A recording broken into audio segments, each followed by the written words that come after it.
Hello, I'm Nick Hall. I'm the founder of the Digital Tourism Think Tank, and you're very welcome joining us on Remote Design Week Live. We're doing this every single day this week, starting at 2 p.m. CT, and we're going to be live streaming with our expert team, talking about all sorts of ideas around innovation, transformation, and everything digital in tourism. So I should probably start by introducing myself. I'm Nick Hall, the founder, and Digital Tourism Think Tank is working with destinations all over the world, and we really focus on helping destinations to become more innovative and also helping them to see what the latest trends are and how they're going to actually impact what they're doing as a destination. And we've introduced remote design as a concept to really work with destinations to do things a little bit differently. I will let the team introduce themselves. So I'm going to hand over to Ramona straight away. Ramona works closest with me. She's in the office with me. So over to you, Ramona. Yeah, so I'm Ramona. I'm the DTTT's programs director, and I'm quite involved with all of the experts, just helping them with the templates, helping them setting up remote design models to actually deliver their services with different destinations. Great. So Igor on my left is the first one in our expert team who's joining us. We're followed by Stefan, and we're followed by Jessica there. They all have different expertise, and they're all going to be telling us about what they do. So we're going to go back into here a bit more in depth later on about what you do, but maybe just a quick introduction to kick things off. Sure. I'm Igor Dutra, and I'm a digital innovation and user experience consultant. I've been working with travel, banking, and other different sectors for the last 8-9 years. And I'm quite excited to be here. So we defined some ideas and some concepts we want to try with you. And today should be quite interesting. So that's all from me. Yeah, hi, I'm Stefan, come from Sweden. I've been working with the travel industry for all my life, almost all my working life anyway. Yeah, my passion is for brands, for destination development, product and experience development. And in this kind of expert way, we can actually help people all around the world to do that. And I'm very, very happy to be a part of this team. Thank you. Hi, I'm Jessica Richards. I'm from London, so I took about 25 minutes to get here, which is a bit different to everybody else, I think. So that's always nice. But apart from that, I do love travel. And I specialize in social media content engagement. I'm obsessed with the latest way that people are using social digital tools to interact with each other and how destinations can use those to engage with people in a way that makes their visits slightly more exciting. And hopefully that works for both destinations, visitors and locals. So I'm excited to talk about all of those things today. Great. Well, to kick things off, I think probably it's a good idea to run through the program for the week. So if you've been following us on social, you'll know that we've been talking about Remote Design Week and everything that's coming up. So we have a lot coming up. And today we're going to start by focusing on industry key challenges. So we've actually asked the tourism industry to send us their biggest digital and marketing challenges, and we've put those challenges to our experts to develop ideas and thinking around that. So I hope you guys have been hard at work thinking about what challenges you thought were most interesting and how they could maybe think about overcoming those. We've actually pulled together around 50 of the key challenges that were sent to us, and we're really going to kind of zoom into those in just a moment. Tomorrow we'll be focusing on remote design. So of course, this is Remote Design Week. Maybe Ramona, would you like to just quickly explain the concept of remote design and how that really works?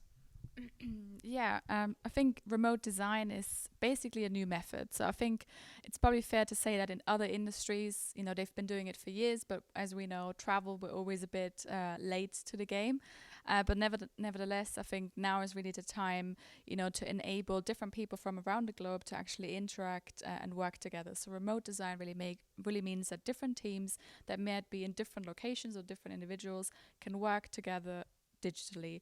So they're working together on canvases, they're working together on ideating, putting sticky notes down, but rather than in a physical environment, they're actually doing that completely remotely. And this is really great because it means that, teams are no longer just in their office, but they also have access to people with great expertise, and you can also tap into that knowledge a lot more frequently. So the idea is really to organize remote design sessions and to really do workshop style work a lot more often and almost incorporate that into everyday work. So rather than that being something completely out of the order where somebody goes, oh yeah, great, we're going to a workshop, we're going somewhere, into a different office or into a venue, they're actually doing that in their office, and they're almost incorporating that gradually into a new way of working. So really everyone sharing the knowledge and really working on something together. Great, that's a pretty good explanation of remote design. So day 3, we'll be talking about collaborating with teams, partners, industry. I think this is where remote design is really interesting because, as an expert team, we do a whole onboarding process where everyone kind of learns how to deliver remotely. And I think what that shows is how good it is to actually collaborate in a digital workspace. And in some ways, you can do that more productively or more effectively than you might do it in a physical workspace. So really seeing technology as an enabler, not a kind of hindrance. Day 4 will be then taking one specific challenge that's been submitted to us. So one destination gets to be the lucky winner of ideas. And then day 5, we'll be talking about how to take design thinking further. And we'll also be talking about some of the great speakers we have coming up at DTT Global, not least the founder of Mural, which is the tool that we use principally for all of our remote work. So that's something really cool and exciting. I should probably also say a huge thanks to our partners, Sojourn, who have graced us with this fantastic background, which we've all been very excited about, which is a background of destinations in a very retro, nostalgic way. Sojourn are a great partner of ours. We work with them through everything we do, and they've given us this fantastic space for the week. So it's a really nice space to do some remote ideation. So I think let's kick off with the ideas then. And we've got here our idea board. And I can see hundreds of small notes with lots of challenges submitted to us. I'm going to pass the baton straight to you, Igor, to kick off with. So there's the challenge board. We've asked each of our team to pick 2 challenges which they think are really interesting and stood out for them from all the challenges that were submitted by the industry. So, Igor, which challenges did you choose to take and share with us? I've chosen. Do we have to? That's going to be tricky, Nick. I've chosen try and error, having the opportunity to make mistakes and learn from them. So this one, I think, working with non-digital organizations. This is always a very interesting one. Also, working with large and legacy organizations, that it's really, really hard to challenge the way we work and making mistakes, because everyone doesn't want risk, wants to avoid risk, and making mistakes is part of the learning, and that's how we can improve things. With my I'd say background, I've been working on doing this in very different ways, basically prototyping and testing ideas very early. Some of them are completely out of scope, or they simply fail badly. But we learn, we improve, and we make changes. Sometimes we just say, well, it's never gonna work, and we move on to another idea. But the idea is to always test, learn, and improve different ideas. And it doesn't need to be like massive things. Could be a very specific or a very low fidelity idea. And yeah, so the other one, which is very related to this one, I think is here, which is creating a better understanding of what the users actually want and need in terms of using and implementing new technologies. So this one, I think there's a lot to do with research and what users say and what they actually do.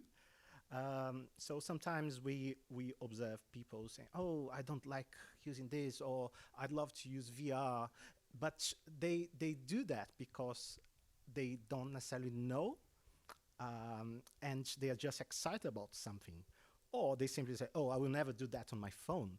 And if you think about like 5 years ago, the smartphones were very limited, and nowadays you can do anything. But 5 years ago, you couldn't think that you'd be buying a 10,000 pound holiday on your phone, and actually it happens these days. So it's a lot about research, understanding users, and and trying to go beyond of what they say. It's observing the trends and stats, and also just talking directly to users to try to have a better understanding. So yeah, and I think those two are so connected, you know. And it goes back to, okay, we have this idea. Do we really think it's the case? And you can again try, prototype, or it doesn't need, again, it doesn't need to be something very polished. It could be something that you can put in front of users and get feedback. We did prototypes with Play-Doh in the past. So we created. How does a prototype with Play-Doh do? Because I think often people in design thinking does that kind of prototyping and testing stage of how to actually work on an idea. And I think that's where often people struggle to see, okay, I can ideate, I can brainstorm, I can think of the ideas. How do I test it? How can I really fit that kind of testing and prototyping part into the kind of day-to-day workflow? Yeah, there is this idea of working together on something. So when we prototype with Play-Doh, this one was for a hotel room of the future. So we started creating the furniture in Play-Doh and where the TV would go. But just by doing this yourself and with a group, you start thinking, oh, should be in front of the bed, should be on the side, on the ceiling. So you start thinking about all the details, and also people start having their own ideas. And basically, because we're playing with something, you can also do that with Lego. Lego is also brilliant, but is about doing something together to enable you to understand better the problem. And because you never think about those things if you are just, okay, can you design a new room for this hotel? And when you're playing, you actually have to think about those things. And because people are doing this, some sort of fun, it's always very productive because people want to participate. They want to play. It's not just, oh, this is boring, this is my job, I have to do this. No, it's about playing, and that's great. So great. So Stefan is you're I would say you're really in touch with the businesses which have to work with they have to welcome the visitors and give that experience. So what do you think about the whole idea of sort of prototyping and testing? Let's say sort of digital innovation, working with an idea maybe around a chatbot or something. How would you? Yeah. What do you think? How do you think that kind of relates to your experience? I think it's crucial actually to test it and also to actually test it in an environment that all the visitors can join in or actually ask them if they agree with what you have planned, because a lot of this testing and development are inside one room. You don't see any visitor at all, and you work with it for a long time, but it's exactly at the moment that you're out there in real life that you discover, okay, back to the room again because we have done something wrong here. So what you always have to do is actually to test the activity or the excitement or whatever you want to see if there are actually the result you want that you're inspired to have. So yeah, I agree, totally agree. That should be very good to test everything and to do it included both the DMOs, the destination marketing, but also with the visitors, I think. Yeah. What do you? Great. And tell us about the ones that you selected. Yeah, I selected two challenges. One is about the visitor experience. It's how these creating experiences that resonate with our audience. How best do we convey our message without losing the essence of personality, nuance, and engagement? That was a very good sentence, wasn't it? I love it. Yeah. The thing is, what about if you actually don't create the experience, that you actually start first to see what the destinations, the core, the DNA of the destination, to actually see what it is that we have. And when you're sure about that, you actually see what kind of experience would lift the destination up to show everyone what you want to, that should be shown. The thing is that there's a lot of people everywhere who have ideas what they can do, but then they start, if you ask them, and they are going to say that their experience is the best, and then suddenly there's no one actually who visited, or it's not possible to earn any money on it. So if you actually start to turn it around a little, and you start to talk about the destination and the brand of the destination, what would we like to show, and then you can start to create experience who actually fit into that. Is kind of a jigsaw puzzle, isn't it? So I think it's possible to do this without losing the essence. If the destination work together with the experiences. So it's not first experiences and then you try to fit it in the destination, because then it's going to be a big variety of things that it's not possible to actually, you are not going to be sharp enough in your marketing. So that's what I think. That was the first one. Can I go on? Yeah. The other one is a shorter it's a shorter sentence. How to detect and encourage local heroes into ambassadors. And actually I work with that in the city of Uppsala.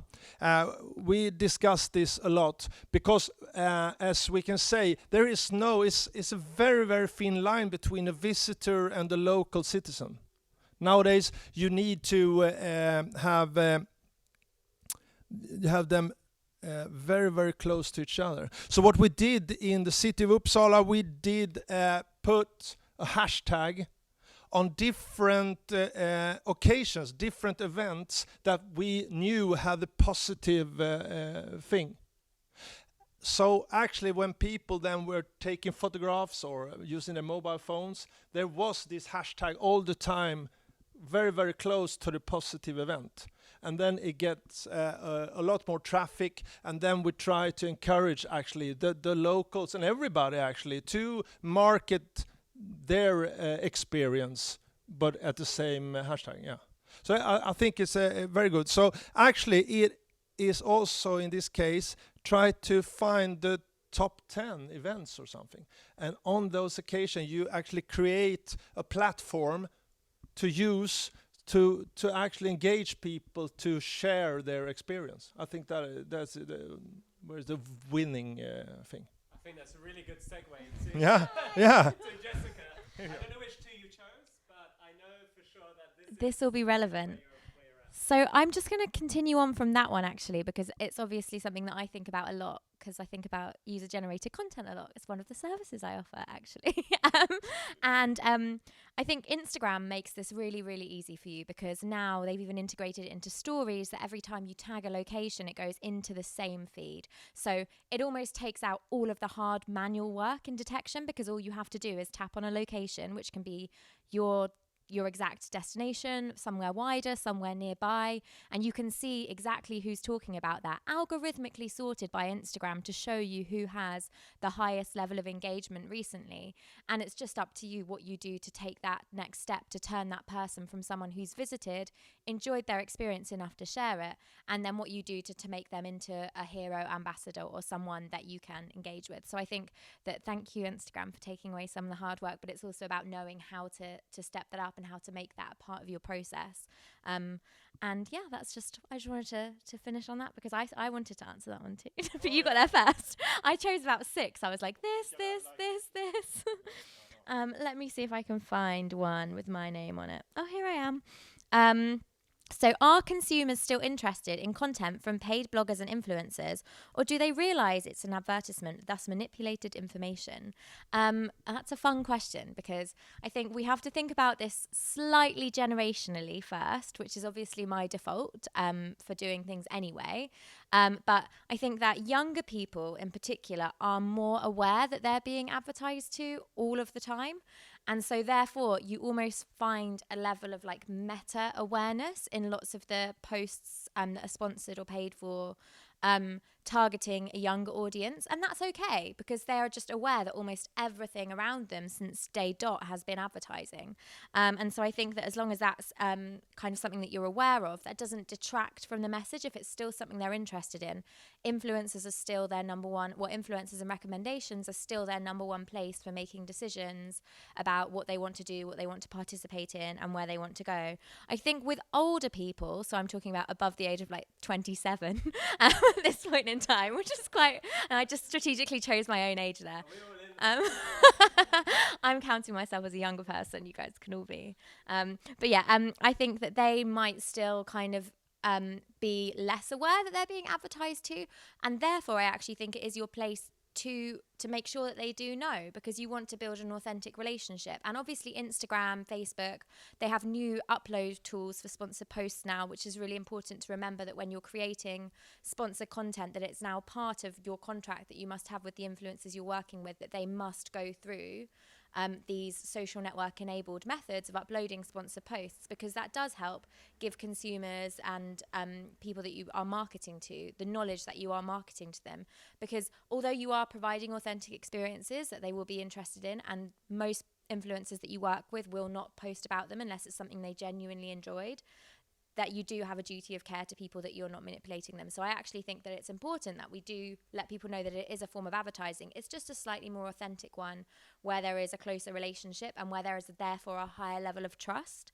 And I think that people are still interested in it as well. Like there's just studies that I can't remember any facts on obviously right now, that show that this is the number one method of people finding out information, specifically when planning trips. It does come from referral and recommendation. And as we see the numbers of influencers grow and grow in the older spheres, we do see that actually it's not just younger people who view that as their primary source of information. People are becoming more cynical of traditional advertising tools, and therefore this is actually a really strong way to reach people. So I would say that it's actually a really rich time for this. And even though it might feel like something's a bit old hat, or people were a bit skeptical about it because they think there is cynicism out there, I actually think that's just increased the level of trust because it is being flagged.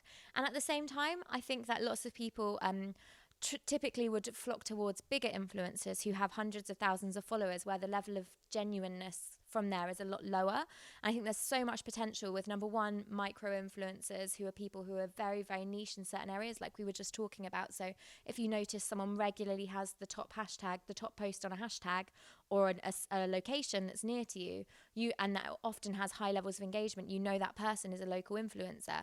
And they might not be an influencer by anybody else's standards, but just for your postcode or zip code, they are. So for example, in Hackney, just up the road, I always get sent things because I don't have a huge number of followers, but I'm always posting about the area. And if a new business is opening up in that area, they'll always invite me along because they know that for that area, I'm a regular poster and a very enthusiastic poster. So I count myself as a micro influencer in that tiny sphere. And for geographical specific things, then that's really important.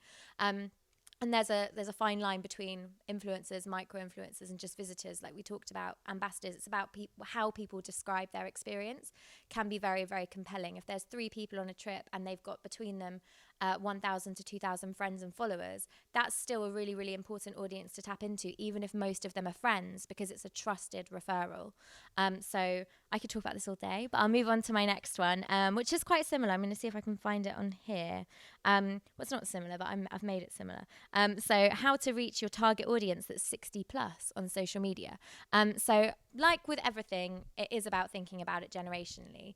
And so it doesn't matter which age group your audience is, there are already people reaching that audience. And so you already have a wide range of content creators, whether they are competitors or media publications, influencers, products that are completely unrelated, engaging with that audience. And you can look to that publication, account, influencer, competitor and see, what are they doing? What are the types of content that they're creating? What have they done that's successful? What have they done that's not successful? What can you be inspired by?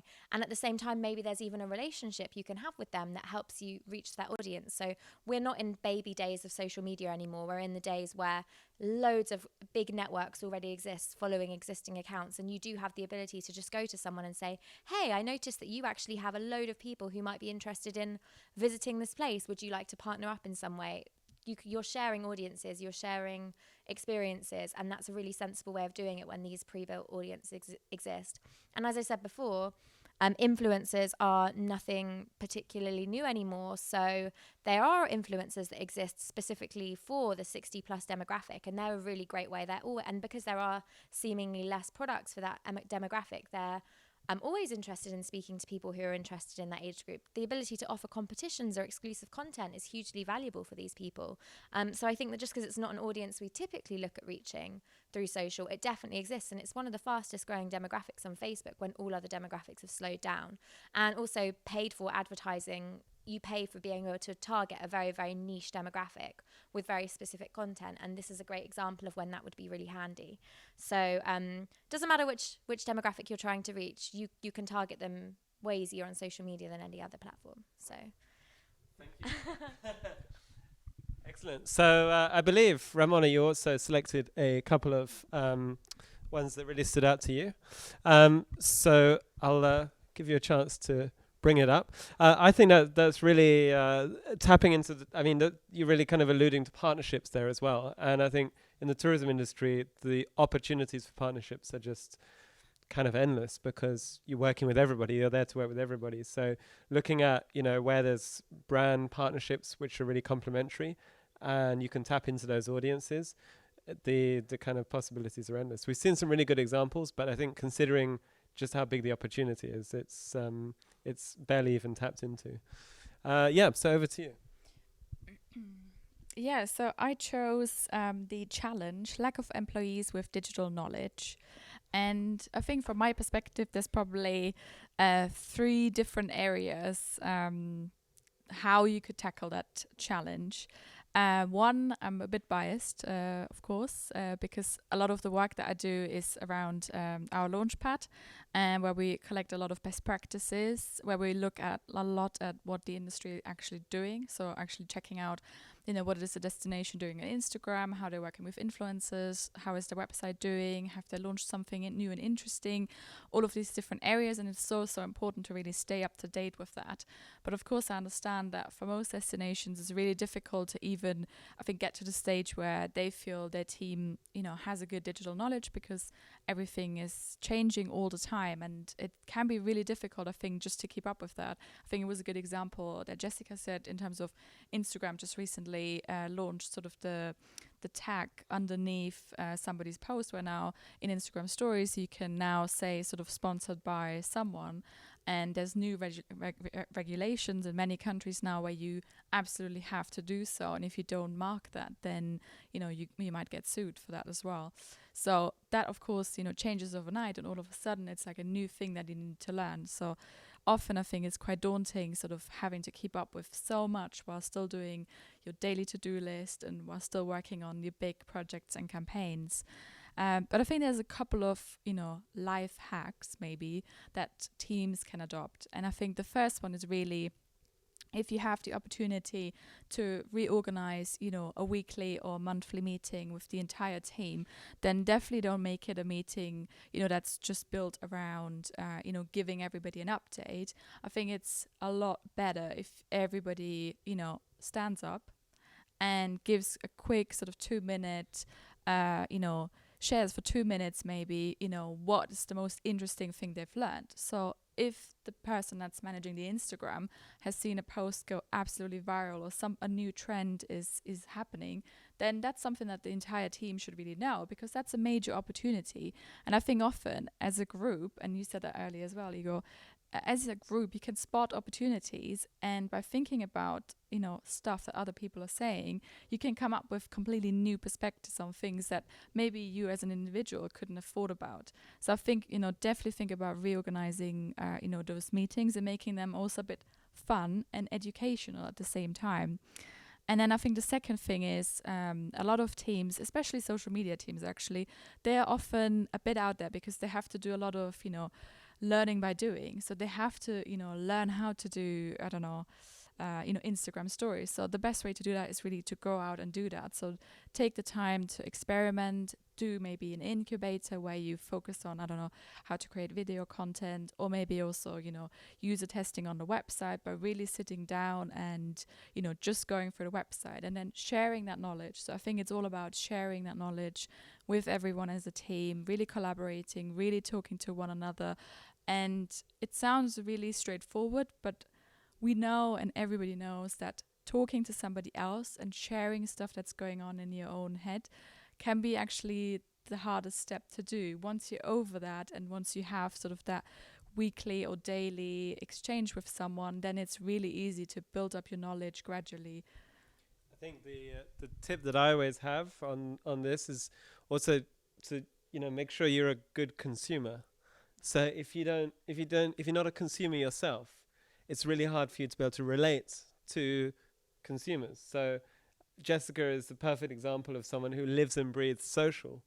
And if she didn't, she wouldn't really be able to actually say what's happening in social, how people engage with you. Is that first-hand experience that also counts. You can't necessarily kind of learn or study everything. You have to really just get it, and it has to click with you. And I think encouraging teams to sort of embrace everything new. So who knows, there might be a really amazing new iPhone in a week or two from now, and it might have something that none of us imagined possible. So, the first thing should be that teams get their hands on this as early as possible to see, where the trend is going, so they can experiment it. And I think that's also what you were saying about sort of prototyping and testing. It can go right down to that very simplest level where you sort of get it and you see kind of what the result of that is. Yeah, I worked in agencies before as well. When so a very important event, Nick, like the new iPhone launch, we would all stay together after work in the agency to watch the event and talk about it, and that was a great way to learn. Yeah. So it's quite powerful, but you have to find a common theme in this case, right? So everyone was really into it, so everyone wanted to talk about it, and we simply decided to stay and watch together. Yeah, I have tried doing Apple live events with my team. They just don't seem quite as excited as me. But maybe I'll try again this year. Maybe incentivize them with popcorn or something like that, and we can watch Tim Cook walking around and building up the suspense to the new launch. All right, so you picked another one here. Tell us about the other one you picked. The other one was maybe a little bit of a more controversial one. So it was questioning the DMO's relevance within an ever-changing digital landscape. Reinvention for innovation.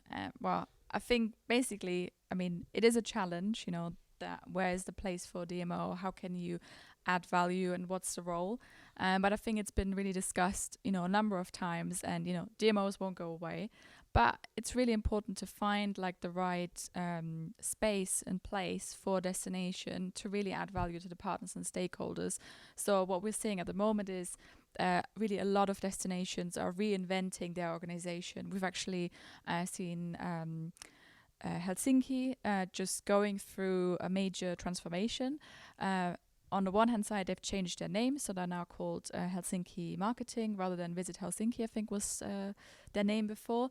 So it's really focused on Helsinki marketing. They're marketing the city, both to locals, to visitors, but also for people that want to work there, that want to study there. And we're already seeing that this is really broadening, and it's really making sure that a tourist board is in line with the overall strategy that the city has, also from an economic perspective. And within that, then really, being very strong in digital.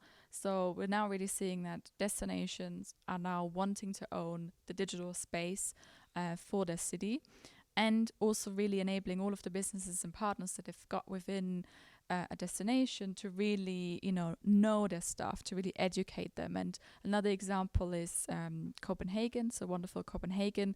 They have recently done a few pilot projects where they worked a lot with cultural institutions and really helped them through digital toolkits to understand how you can engage with visitors, how you can also communicate the cultural offering digitally and also through social media, because the younger audiences, they are growing, but often they're not as in touch with sort of cultural things and topics. But that's often a huge selling point for destinations, that they have such a rich cultural offering within that.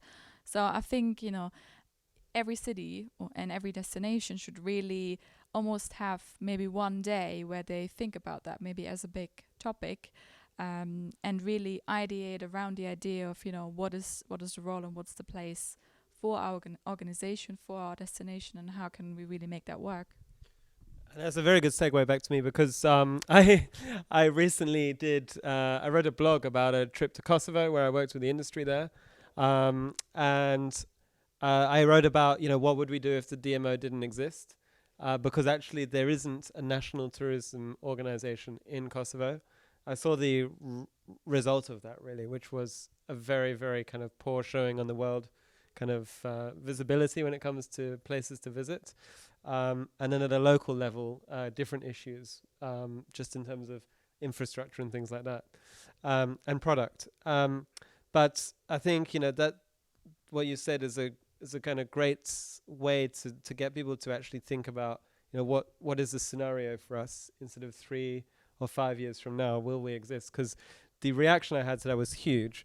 So I know that it's something that a lot of destinations are thinking about.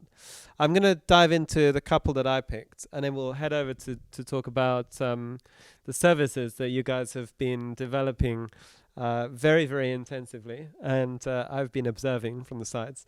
So I think, the one that stood out for me was getting the right content of the right time to the right customer. It's a little bit, we've heard other things about this as well.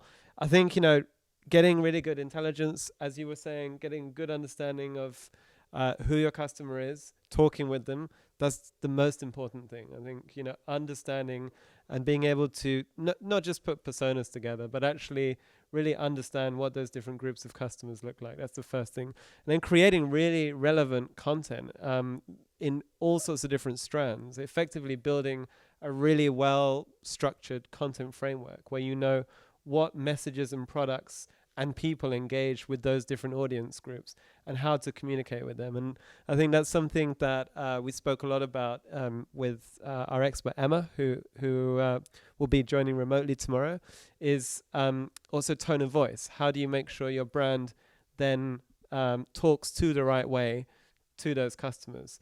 And I think this is something a lot of tourist boards struggle with quite a lot, because English not being their first language, it's sometimes quite difficult to present the destination in that really nuanced, kind of quirky way that sometimes English can really do a great job of. And so sometimes it can be quite sort of static. Like, here is a picture of, this beautiful lake. I almost said which lake, but then I would have revealed the tourist board. And it's important to get that wording, those 160 characters, really right in order to engage with people in the right way and sort of get people's interest going. I also think, small things like that, use of emojis can be so powerful, and it's such a small thing, but including emojis and animated GIFs can really kind of can really make content stand out. And the other one was data. Data, we often get this kind of big data question. So people often come to us and they say, we want to do big data. We've had this so many times that we have actually designed a service with another one of our experts, Jean-Philippe, who will be joining us remotely tomorrow, which looks at data. But we always kind of urge a bit of caution with the word big data because it is just a buzzword. But I also get it at the same time. People are realizing that every single thing is connected. Everything you do leaves a trail, and there's so much kind of power behind that. And I think it's both a challenge, but also it's also an opportunity to work with all those partners, actually share data, pool data where you can actually collaborate and exchange, even on marketing. So something very straightforward as advertising, actually working together with all your partners, so you don't compete against each other, but you actually compete with each other. Little things like that. So I think data's a big one, so I won't sort of go into it too much. I think the other thing I would say is, for me, I think a lot of destination research teams still do things in quite an old-fashioned way. They're often completely disconnected to the digital or even the marketing team, and they just do research, produce nice reports which print really nicely and flick really nicely, but not that many, and there are a few, really having a kind of live feed of data and actually monitoring and analyzing in real time the sort of information that they could get their hands on. But of course, you need a kind of data champion for that in order to do that. So that's the ideas that we all picked, the challenges. There's lots more. So as you can see on the screen now, there are really a lot of challenges that we've shortlisted, but that's just a few of the challenges that we thought really stood out, and we'll be looking at some of the other challenges tomorrow with the experts. But let's move on to the next part, which is actually where we want to talk about you guys and the services that you develop, specifically the remote design services. So I think I will hand it over to you, Ramona, maybe just to give a bit of context behind this. I know that you have been sort of really hard at work. So just tell us a little bit about the idea behind it and how it's come together working with these guys. So I mean, today is actually really exciting for our whole team, I think, because today is the launch of our remote design page, and also a little bit of another launch, or second more appropriate, bigger launch, I think, of the expert team. So we've actually, I think, sourced our experts over the last year. So we've been working with them, for about a year, maybe 1.5 years ago, when we started the first conversations. And I think we've really got, a great team. Some of them are here today, and some are also joining us for the entire week. So we've got a team of 10 experts in total. They're really different. Some have worked in tourism, others are from other industries, but are really excited about tourism and can bring something really unique. I've been working with them over the summer a little bit when it's a bit quieter because all of the destinations are going on holiday. And we've developed different services which you can now see on the page. And it's really exciting because every expert has been working quite closely with me, and it's been really interesting as well for our team, I think, just to see, a different approach and also new ideas on how we can really push remote design to the edge of things. So there's different approaches that we have developed with the team. Some are completely remotely, where maybe an expert delivers a service with a destination and they might never meet. At other times, it's more like a hybrid remote model, as we call it, where an expert goes, meets with a destination and their team, does some ideating, and then does a lot of the work remotely. So the idea is really to have our expert team almost as an extended team of a destination. And that's, I think, something really exciting. And for us, it was really important to make that, affordable. There's no point in, every service being, very, very expensive for a destination and they can't tap into that. But really saying, this is something, great. We have, great experts with great expertise. And it's really nice that a lot of the services, can be easy fixes, but then can also be help a destination to really develop an area. And I don't know if that covers it, but I would probably ask every expert to maybe talk a little bit about their services. So it's probably important to say that I've worked quite closely with the experts to develop the templates. So they've given a lot of great input on, what the templates and canvases that we've developed for the services should look like. And I think, with all of the brains together, we've developed something really unique that I would say nobody else in the industry is doing that. But then I work for the think tank, and that's what I really should say. But I really feel quite strongly about, I'm really proud that we've achieved something, great, and so many different services. I think we've got so we've got 10 experts, and at the moment we've launched about 15 services, but there's a load more in the pipeline, and we've seen that there's a lot of demand for them from destinations already. Great. So who wants to go first and talk about their services? I have 3 to talk about. Oh, so why don't we take one of yours, and then we'll come back. I kind of want to follow on from what Mona just said and say that this has been a really fun thing to develop, because as someone who does kind of like to work with destinations, that does mean traveling quite a lot. So it's really fun to know that no matter where I am, I can work with other really, really talented experts and get to collaborate on projects and work with loads of different destinations. And it's also been really fun to kind of say, what are my favorite things to be doing in person? How can we scale that up and make sure that more people can reach that? Because all it means is more exciting content for everybody else out there. So the first one that I really enjoyed developing was going live. And going live is great because obviously social media is moving towards a very, very live focus at the moment, whether that's with Facebook Live, Periscope, what we're doing right now live, or even stories and streams on Instagram and Snapchat and things like that. And it's all very different depending on the platforms that you're using and the audience that you're trying to reach. So with going live, we really work with you to work out what is your aim with live content. With live content in general, the aim is to build a much closer and less mediated relationship with your audience and show them loads of authenticity and genuineness, what can be experienced at your destination.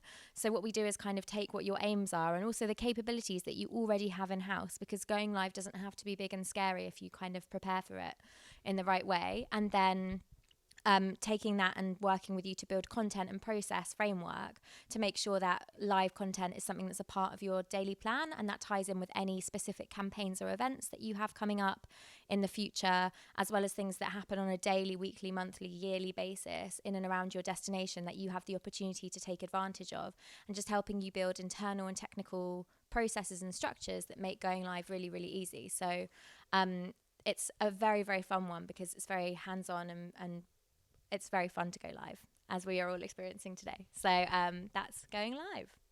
Great. Who should I pass to? Take the mic. Yeah. What I have actually thinking a lot about, and is one of the services, is actually how do we appear with our experience and our destination. First of all, what I would like to work with is an interview with the marketing directors or the people who actually market the destination and see what their identity is. And then we start to explore actually what people say about it, so what their image is. And then we try to actually see what position we would like to have on the destination and see if there is a gap between it. And this audit or this analyzing the gap is very, very important, because then we're going to create a bullet list for the destination and for, of course, all the people who work on the destination. Actually, a bullet list that says if we do like this or this and that, we are more close to what we like, the position we want to be. So it's kind of creating a destination brand altogether with the experiences and the services on the destination. So that's one of my services. And it's also very easy. I worked with it remotely before. Actually talk with people. People are doing their homework, and then we deliver it all together and we put it together. And I also have help from other people who look at the social media, the web pages, look at the TripAdvisor and other user content-driven sites, what they actually talk about and say about the destination. So I think it's a very interesting service. Great. So just on that, I think you're really working then to change the experience. So if the experience when you go there doesn't match what you've been saying it does, let's actually change the experience. Yeah, so we don't confuse the visitor. So it's more close to what actually the destination want to be seen as. So the image and the identity match. Great. Yeah. Okay. First of all, I'd like to thank Ramona for all the help. She has been hard at work. I really, really, really appreciate all her patience waiting for our feedback and content, etc. So we started working on those ideas, I think it was back in January or even earlier than that. And it's been a quite interesting journey.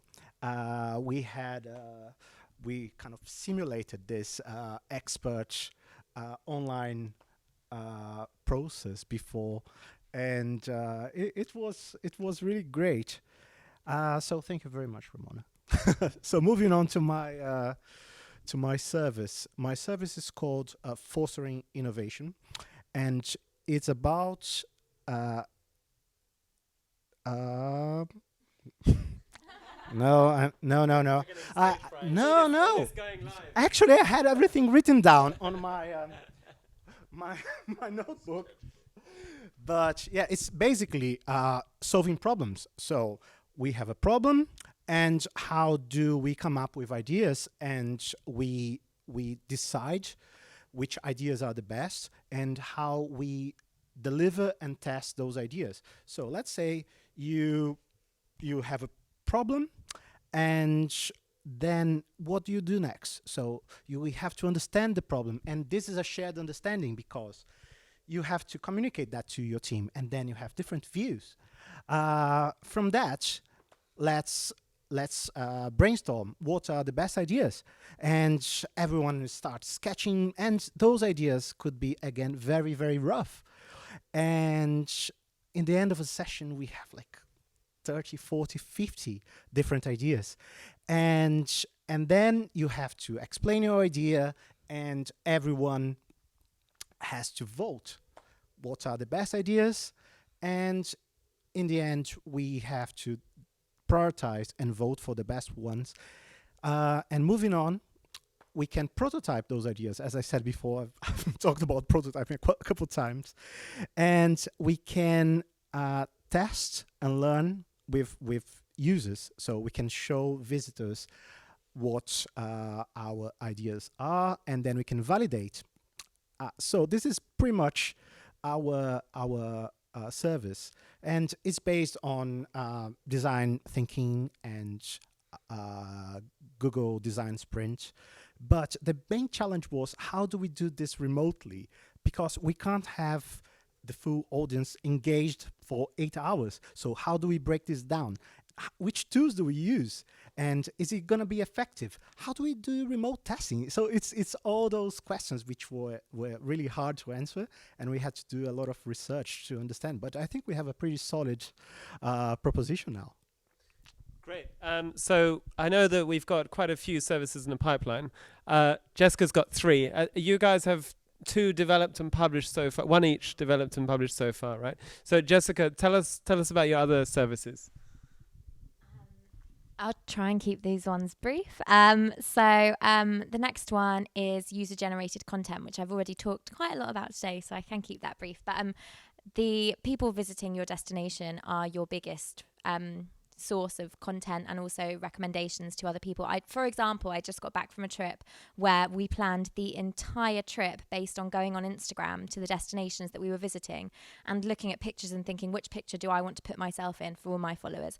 And there were 3 of us from different places on this trip, and we were constantly receiving messages from people we knew, people we sort of knew on social media, saying to us, oh my God, you have to tell me all about this because I want to do exactly what you did. And that we're just normal people. So the importance of user-generated content cannot be underestimated. So we created the service with that in mind, breaking it down into how do you analyze where the great user-generated content that's already being created is, and how do you maximize those opportunities, and then how do you make it part of your process to be kind of finding that and using that to the best of your ability. What are the best ways to use it? And then finally, how do you encourage more user-generated content, and how can that be part of your content strategy as well as your engagement strategy, because it is twofold, and when it's done well, it can be really, really exciting. And then the other service, which is kind of linked to that, is well, they're all kind of linked in my head, is real time and being always on. And that kind of goes back to what I was talking about with live content, about kind of fostering authentic and always maintained relationships with visitors and locals. And how can you be part of global, local, and even destination focused conversations and be in control of those, even if there's something which happens at a time that you can't control. So that's internal processes and structures that mean that you're able to kind of jump on a hashtag or react to something that's happening in the news. What's appropriate for your destination to do it? How do you manage that internally? And kind of working with you to build content calendars and timelines, so that can be something that allows you to be a genuine part of that conversation with minimum effort and maximum outputs. So they're all kind of my services, which I've had a great time developing. Great. Well, yeah, you guys have been really hard at work, and especially Ramona. So thank you from me as well, Ramona. That's no, I have to say it's really impressive, and I think obviously people watching can't necessarily see all the back end and behind the scenes work that's gone into these services, but they are ready to go as remote services. So I think this is one of the things which makes the whole format really interesting. Is we use a tool which allows us to have a remote workspace, and what Ramona has really specifically been working on is designing those template canvases. So when you start inviting stakeholders to come on board and start putting their ideas together, those 40, 50 ideas, visualized case studies, dropping in websites or videos or examples which illustrate that, they all go into the canvas, and our team, led by you for this service, will then be developing those ideas and helping them work on those. And likewise with you, Jessica, working on, whether that's an always on strategy or something else, it's a really great opportunity to be able to help them at a distance and to see it come together. But also, I think, help the customer take that responsibility themselves to sort of do the work. So we are collaborating with the destinations. We're not just delivering them a finished product based on an initial brief. And I think that whole collaborative work process is what makes kind of the whole format really unique and interesting. How did you guys find, because obviously everybody has to learn remote design just to be able to deliver that. So I think that's one of the kind of, that's one of the challenges, which is also why we decided to do Remote Design Week, is how to actually educate people on that. What did you think of the whole process, Igor? For me, because I'm always connected, it was very straightforward and very natural as well. So I'm always on some sort of messaging platform or on my phone and Google Docs, etc. So for me, it was so easy to use Mural, and Asana was, as I said, it was just natural, and it worked quite well. Every now and then we have those issues with formatting, but it's absolutely fine. Yeah, I think also that the Mural works fine, because before, when I have done the workshops, we are working with a pair of scissors or pens or like that, and you actually divide everybody into small groups, and they go out in another room and they actually put the result on this paper, and they come back and they show everybody, and then that's exactly what Mural is, because you can put everything you want when you are sitting somewhere else, in another country, anywhere. You just put the thing on your Mural, and then you can put it together, and you have there's a meeting where you actually share your results. So I think Mural, it's working perfectly for this kind of workshops and remote design work. So that's good. I was really skeptical about this as a thing at first, because I love like collaboration and things like that, and I love social networks. I don't know if you can tell, but I was kind of like, oh, how is this going to work? But it worked so well, because I think what we did with the experts kind of represents how it will be with when we're working with destinations, in that whenever I'm working with a destination, I always say you underestimate how much knowledge and experience and skill you have in-house. And this gives such a structured and logical format for taking stuff that everybody knows, a safe space for ideas, and just kind of putting it into a format that was literally made for this. And I think that with the kind of collaborating, all of us experts with different experience levels and knowledge, and putting it into a place where I was like, this is obviously the perfect place to see this. And it made me really excited. And also going into the services that we've created and having these templates ready means that it is really structured and there's like maximum creativity. The time is used so much more efficiently when it's done in this way, rather than kind of feeling like all of the cutting and the scissors and the back and forth and things. It was a joy to work on it like this. So I'm very excited to do it more. I think definitely a couple of the things for us is being able to invite all your partners, and a lot of, especially national tourist boards, have the offices all around the world, so they can bring in, say, all the marketing directors from every market without having to fly them all in. We do that as well. We're working with a destination in a couple of weeks where they're flying everybody in, but potentially in the future they can sort of continue those ideas in a virtual space. I think also the output that you get, like you said, the sticking, cutting and pasting. A room looks great when it's covered in sticky notes. We love doing workshops where the room is just so colourful at the end of it.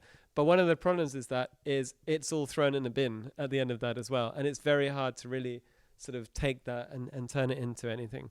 And this is effectively making that same room in a digital space, but it doesn't get thrown in a bin. It gets tidied up, neatened up, lots of extra notes added. And actually it becomes your visual plan that you share with the whole team, and you can print it out or stick it on the screen. Inviting. It's like an empty wall like we have here that you just want to stick your ideas, your sticky notes. And it's very, as I said, it's very natural. It's just a virtual environment that we can do the same as we do in real workshops. Yeah, great. So I think, we've more or less wrapped up. We've been streaming for an hour, so we've definitely done some good always on, going live here. And we'll be here every single day at the same time. Any more comments from you, Ramona, maybe to add? Today we only have so much time as part of the live stream, but maybe it's also interesting to say that after the end of the live stream today, we're gonna ideate a little bit, and some of the ideas that we're going to develop as part of today's creative session at the end with our experts will also show on the live streams in the next couple of days. So it's also interesting, I think, to see just how many ideas and how many, let's say, canvases we can really, fill within quite a short amount of time. So definitely I would invite everyone to, not just tune in today, but also tune in on the other days, because as Nick said at the beginning, we really have a range of different activities each day. So it really shows sort of the width of everything that remote design can do, and also all of the exciting things that we've been working on. Great. So tomorrow we're going to talk a little bit more in detail about remote design and how that whole process takes place. And Wednesday, just looking a little bit ahead, we're going to talk about that hybrid approach where you actually turn that room full of sticky notes and you digitize the room. So that's something really exciting. So I just want to say a huge thanks. Well, maybe first of all to Ramona for working on developing all these services with the guys. Really great work there. And thank you to the three of you for joining today and for sharing your thoughts and your ideas, and for developing some really critical thinking around what everybody has shared. So that just leaves me to say thanks a lot for watching.